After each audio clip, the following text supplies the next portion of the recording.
Muy buenos días a todos los estudiantes que realizan los cursos prefacultativos virtuales para el ingreso a la universidad. Mi nombre es Carlos Andrés Pérez Chumacero, egresado de la Facultad de Medicina de la San Francisco Javier de Chuquisaca. Actualmente estoy haciendo un posgrado en Ciencias Forenses en la Universidad Autónoma del Beni, en la José Vallivian. Bueno, tenemos como primer tema las generalidades e importancia de su estudio de la biología. Primero, empezaremos a definir qué es ciencia. Este concepto se dio en Los Ángeles, el 2007. Refiere que es el conjunto sistematizado u ordenado de conocimientos de algunas ramas del saber. Definición etimológica de ciencia. Viene del latín sciens, scere, que significa saber, de donde deriva scientia, que significa ciencia. Bueno, como concepto de biología tenemos: la biología es una ciencia que estudia a través de sus manifestaciones que pueden ser observadas, analizadas y cuantificadas. Trata esencialmente de los fenómenos que ocurren en la parte viva de la naturaleza, es decir, de los seres vivos. La biología observa dichos fenómenos, los analiza, los sistematiza y además transmite los resultados a generaciones futuras para que sean revisados y ratificados o rectificados según sea el caso. Es la ciencia de la vida. Su palabra etimológica es bios, vida, logos, tratado o estudio. Es el estudio de los seres vivos. En cuanto a la historia, Aristóteles es considerado como el padre fundador, como el padre de la biología. Es el filósofo griego que fue más grande naturalista de su antigüedad. Estudió y describió más de 500 especies de animales. Estableció la primera clasificación de los organismos, que no fue superada hasta el siglo XVIII por Carlyle. Creía que el corazón era asiento de los procesos mentales. Como segundo punto tenemos a Jean-Baptiste Lamarck. Este fue un naturalista francés, uno de los grandes hombres de la época de la sistematización de la historia natural. Formuló la primera teoría de la evolución. Propuso que la gran variedad de organismos que en aquel tiempo se aceptaba que eran formas estáticas creadas por Dios habían evolucionado desde formas simples, postulando que los protagonistas de esta evolución habían sido los propios organismos por su capacidad a adaptarse al ambiente. Los cambios en ese ambiente generaban nuevas necesidades en los organismos y en esas necesidades conllevarían una modificación de los mismos que sería heredable. Me he permitido hacer un cuadro en cuanto a la historia de la biología. Tenemos en Grecia, es la cuna del método científico. En Aristóteles, fundador de la biología. Teofrasto, padre de la botánica. Galeno, que es el que introdujo la anatomía de los animales. Andrés Berzalio, la disección de los humanos. Zacharias Hansen inventó el microscopio compuesto.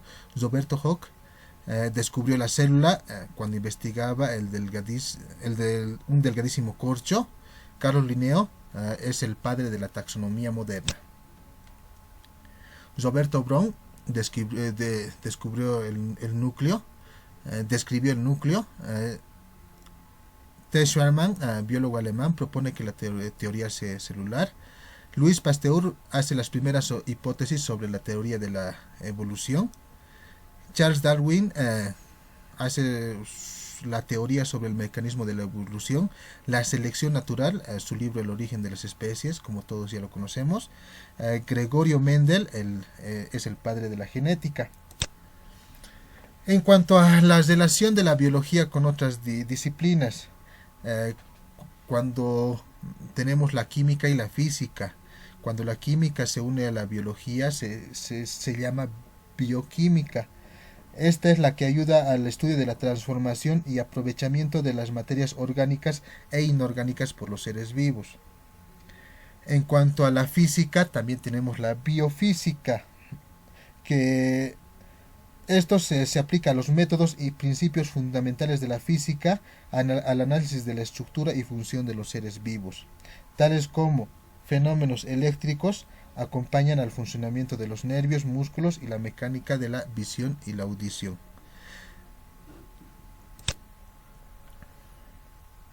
Como otro punto, tenemos división de la biología en general.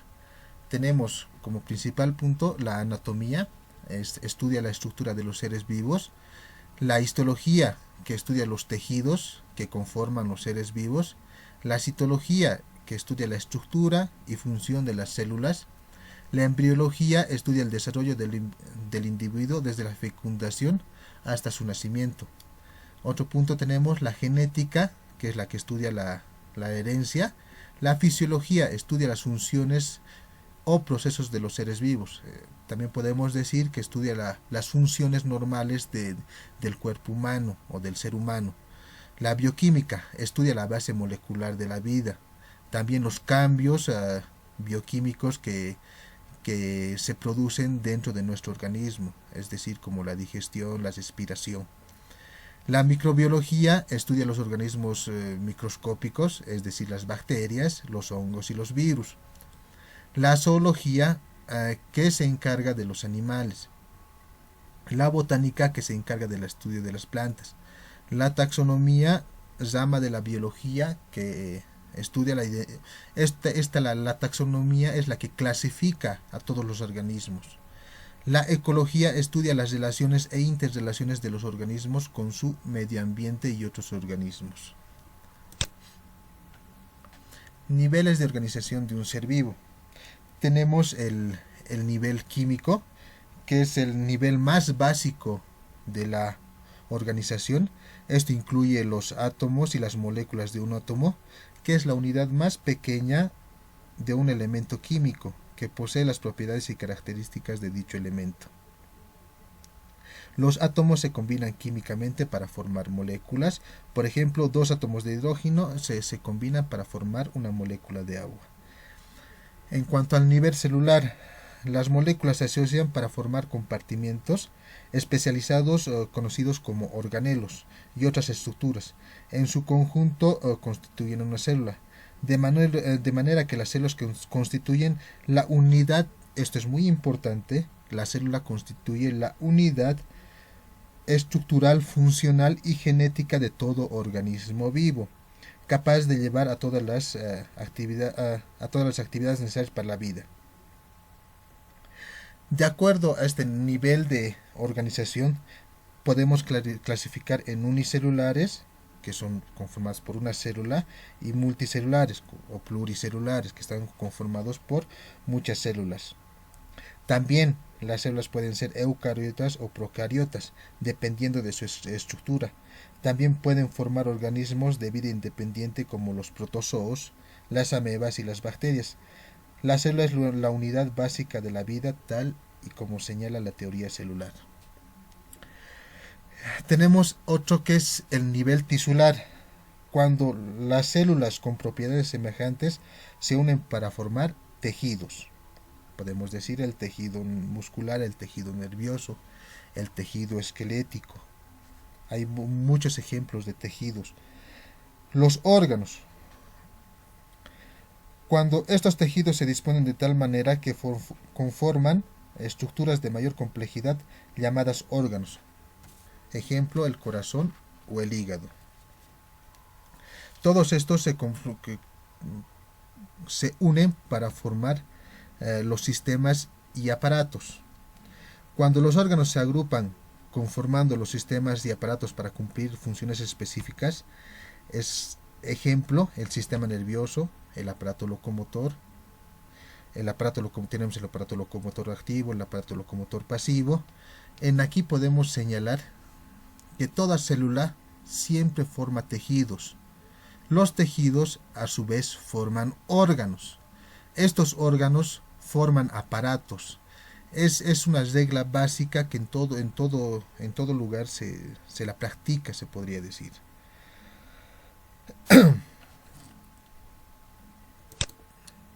Niveles de organización biológica. Tenemos la población, la comunidad, el ecosistema y la biosfera. La población es el conjunto de organismos de la misma especie que viven en determinada área geográfica.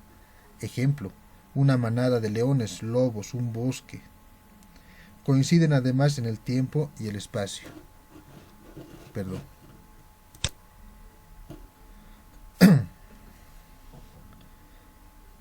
La comunidad, conjunto de diferentes poblaciones que viven en un área definida o hábitat. Es el conjunto de seres vivos de un lugar, por ejemplo, un conjunto de poblaciones de seres vivos diferentes. Está formada por distintas especies. El ecosistema, comunidad de seres vivos cuyos procesos vitales se relacionan entre sí y desarrollan en función de los factores físicos de un mismo ambiente. Tenemos también la biosfera, también llamado la ecosfera. Está constituida por todas las comunidades de organismos vivientes de la Tierra. O de igual modo, es la capa de la atmósfera en la que existe vida y que se sustenta sobre la litosfera.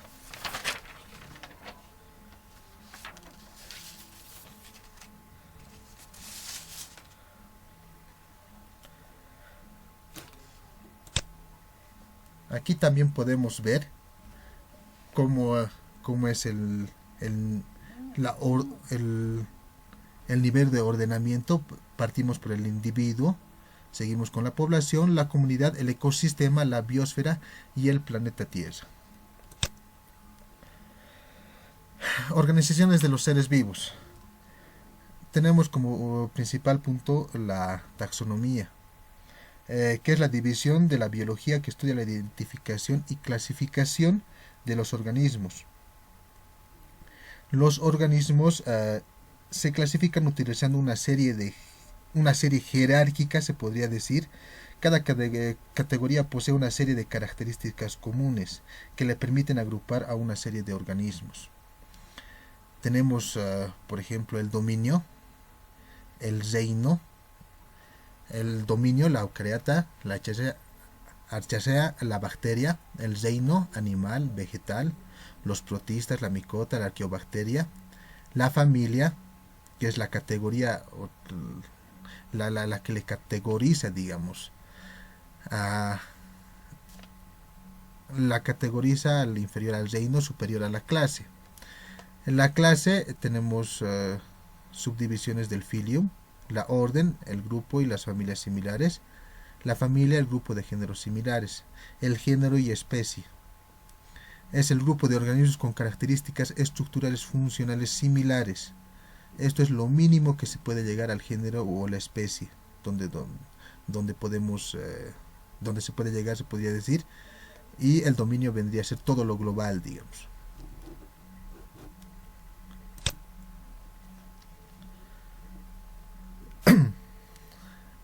Bueno, perdón.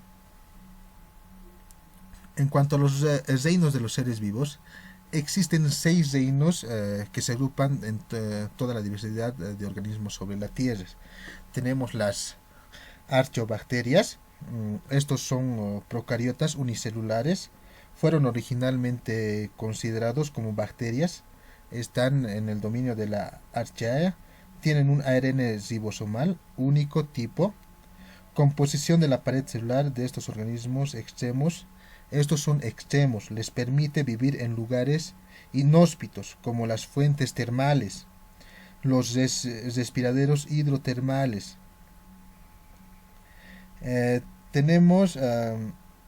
Estos son de reproducción sexual y fisión binaria con brotación o fragmentación.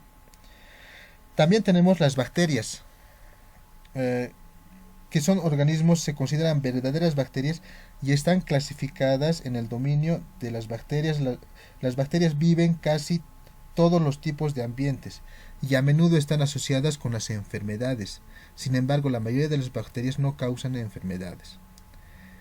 Las bacterias son los principales organismos microscópicos que contienen la microbiota humana.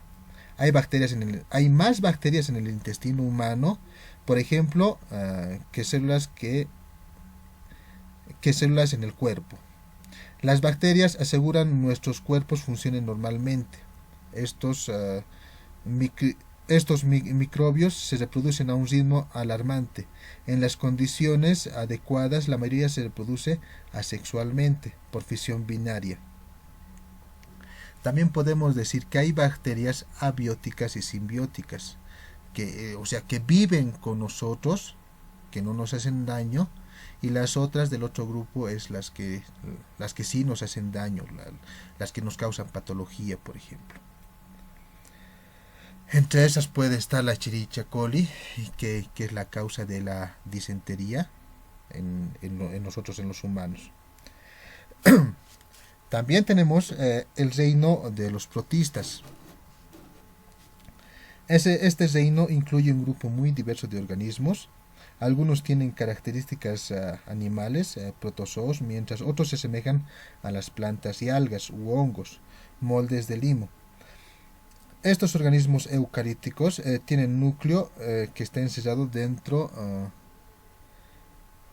de una membrana.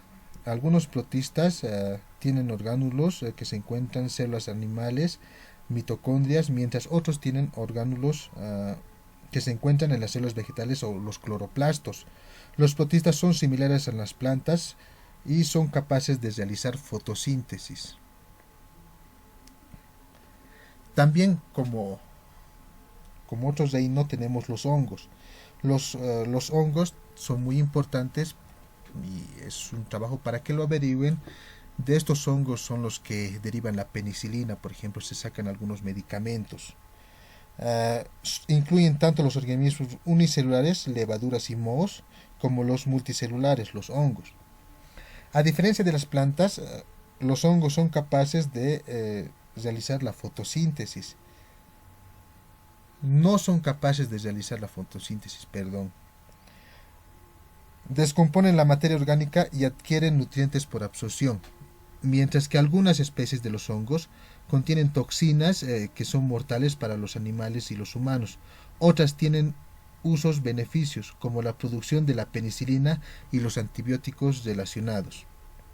Su reproducción es sexual o asexual mediante la formación de esporas. Las plantas son extremadamente importantes para toda la vida en la tierra, ya que proveen el oxígeno, refugio, ropa, alimentos, medicinas para otros organismos vivos. Este grupo diverso contiene las plantas vasculares y no vasculares, plantas con o sin flor, así como las plantas que coinciden con las semillas y las que no son portadoras de semillas, como organismos fotosintéticos. Y las plantas son los principales productores y sustentan la vida de la mayoría de las cadenas alimenticias. Como siguiente reino tenemos el reino animal. Este reino incluye los organismos animales. Estos eucariotas multicelulares dependen de las plantas y otros organismos para la nutrición. La mayoría de los animales viven en ambientes acuáticos y su tamaño varía desde diminutas hasta la ballena azul, extremadamente grande. La mayoría de los animales se reproducen por reproducción sexual, lo que implica la fertilización, la unión de gametos masculinos y femeninos. Aquí les cuento que se los he sacado un cuadro sinóptico para aclararles, para que se les haga más fácil. El género Archaeobacterias, por ejemplo, es el número de células unicelular, son procariotas y su nutrición es autotrofa. La monera es unicelular, procariota y autotrofa. El reino protista, el número de células es unicelular o pluricelular. Tenemos, en cuanto a los tipos de células, pueden ser eucariotas y la nutrición puede ser autotrofa o autotrofa. El reino fungi es unicelular o pluricelular. El tipo de células puede ser eucariotas, la nutrición es autotrofa. El reino plantar,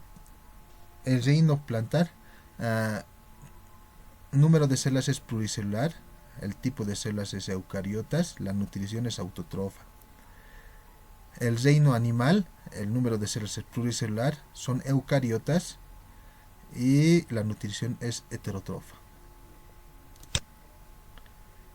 Aquí también les tengo unos breves cuadros sinópticos. Eh, estos tenemos dos, por ejemplo, los que tienen las células que no tienen núcleo y las células que sí tienen núcleo. En cuanto a las células que no tienen núcleo, está en el reino de las morenas. Este reino sí se clasifica en 5 grupos, dependiendo de la bibliografía que ustedes lean. Incluye seres unicelulares, autotrofos o heterótrofos. Aquí tenemos a las bacterias. Los que tienen células con núcleo, tenemos dos, que no forman tejidos y que sí forman tejidos. Los que no forman tejidos están los protistas y los hongos. En cuanto a los protistas, tenemos los protozoos y las algas. En cuanto a los hongos, tenemos las levaduras y los mohos. En cuanto a los que sí forman tejidos, aquí tenemos a las plantas, que son autotrofos, y los animales, que son heterótrofos. Muchas gracias.